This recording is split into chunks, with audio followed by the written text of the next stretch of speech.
নমস্কাৰ বন্ধু বান্ধৱীসকল সকলোকে স্বাগতম জনাইছো মোৰ ইউটিউব চেনেল অসমীয়া সখীলৈ। বন্ধু বান্ধৱীসকল আজিৰ ভিডিঅ'টোৰ জৰিয়তে মই আপোনালোকক জনাম গৰ্ভাৱস্থাৰ একেবাৰে প্ৰথমৰ লক্ষণসমূহ বা গৰ্ভাৱস্থাৰ প্ৰথম সপ্তাহত এগৰাকী মহিলাৰ শৰীৰত কি লক্ষণে দেখা দিয়ে আৰু সেই লক্ষণসমূহনো কি আমি সেই বিষয়ে আলোচনা কৰিম। গৰ্ভাৱস্থা আৰম্ভ হোৱাৰ পাছত আমাৰ শৰীৰত লক্ষণসমূহ দেখা দিবলৈ 4 পৰা 7 দিন সময় লাগে। ইমানখিনি সময় কিয় লাগে আপোনালোকে জানেনে? কাৰণ যেতিয়া এটা ডিম্বাণু আৰু শুক্ৰাণুৰ মিলন হয় তেতিয়া ফাৰ্টিলাইজেশ্যন হৈ সেই এম্ব্ৰায়ো বা ভ্ৰূণটোৰ সংৰোপণ হ'বৰ কাৰণে 1 সপ্তাহৰ সময় লাগে। এতিয়া 1 সপ্তাহৰ ভিতৰত মাকৰ শৰীৰত ভ্ৰূণটোৱে সংৰোপণ লয়, তাৰ পাছৰ পৰাই আমাৰ শৰীৰৰ গৰ্ভাৱস্থাৰ লক্ষণসমূহ দেখা দিবলৈ আৰম্ভ কৰে। আপুনি যদি নিজৰ শৰীৰৰ দৈনিক তাপমান বা শৰীৰৰ প্ৰতিটো সৰু কথাৰ প্ৰতি লক্ষ্য ৰাখে তেন্তে আপুনি অতি সহজতে এই কথা গম পাব যে আপোনাৰ গৰ্ভাৱস্থাৰ প্ৰথমটো সপ্তাহ আৰম্ভ হৈছে নে নাই। এতিয়া আমি কথা পাতিম গৰ্ভাৱস্থাৰ প্ৰথমটো সপ্তাহতনো আমাৰ শৰীৰত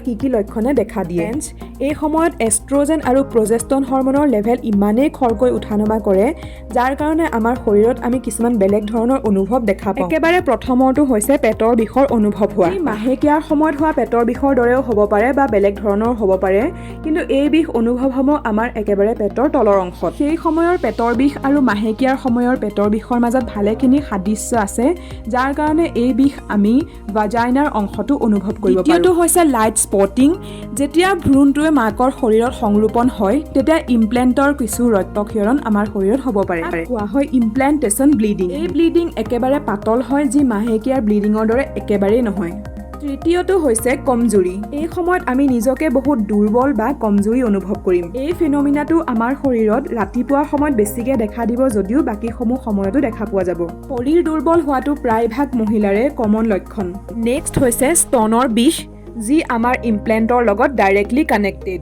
হৰমন লেভেলৰ সালসলনিৰ কাৰণে আমাৰ স্তনৰ চাৰিওকাষৰ যি ডাৰ্ক চাৰ্কল সেই ডাৰ্ক চাৰ্কলখিনি আৰু বেছি ডাৰ্ক হৈ যোৱাৰ লগতে তাত সৰু গুটিও দেখা পোৱা যায়।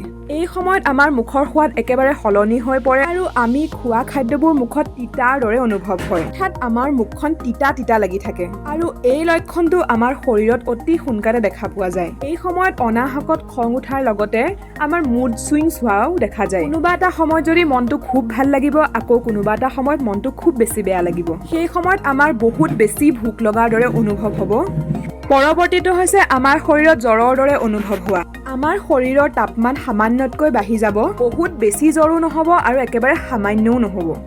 ইয়াৰ পাছত আমাৰ উকালি অহাৰ দৰে ভাৱ হ'ব বা আমাৰ উকালি আহিব পাৰে আৰু লগতে আমাৰ খুব মূৰৰ বিষৰ অনুভৱ হ'ব পাৰে। বন্ধু বান্ধৱীসকল, মই সেইসমূহ লক্ষণৰ কথাহে কৈছোঁ যিসমূহ ৭৮ পৰা ৮০% মহিলাৰ শৰীৰত দেখা পোৱা যায়। যেনেকৈ প্ৰত্যেক মহিলাৰ শৰীৰ বেলেগ হয় ঠিক তেনেকৈ গৰ্ভাৱস্থাৰ লক্ষণসমূহো প্ৰত্যেকৰে বেলেগ হোৱা দেখা যায়। যদি আপুনি আপোনাৰ শৰীৰত 3টাৰ পৰা 4টা লক্ষণ দেখা পায় তেতিয়াহ'লে আপুনি ধৰি ল'ব পাৰিব যে আপোনাৰ গৰ্ভাৱস্থা আৰম্ভ হৈ গৈছে। ফ্ৰেণ্ডছ, এইখিনি আছিলে কিছুমান বিশেষ লক্ষণ যিসমূহ সৰহ সংখ্যক মহিলাৰ গৰ্ভাৱস্থাৰ প্ৰথম সপ্তাহতে দেখা পোৱা যায়। সংযোগ হৈ থাকিব আমাৰ চেনেল অসমীয়া সখীৰ সৈতে। আকৌ লগ পাম এটি নতুন ভিডিঅ'ৰ সৈতে। যদি আপোনালোকৰ এই ভিডিঅ'টো ভাল লাগিল তেন্তে ভিডিঅ'টোত এটা লাইক কৰাৰ লগতে মোৰ চেনেলটো ছাবস্ক্ৰাইব কৰি দিব। ভিডিঅ'টো শেষলৈকে চোৱাৰ কাৰণে আপোনালোকক ধন্যবাদ।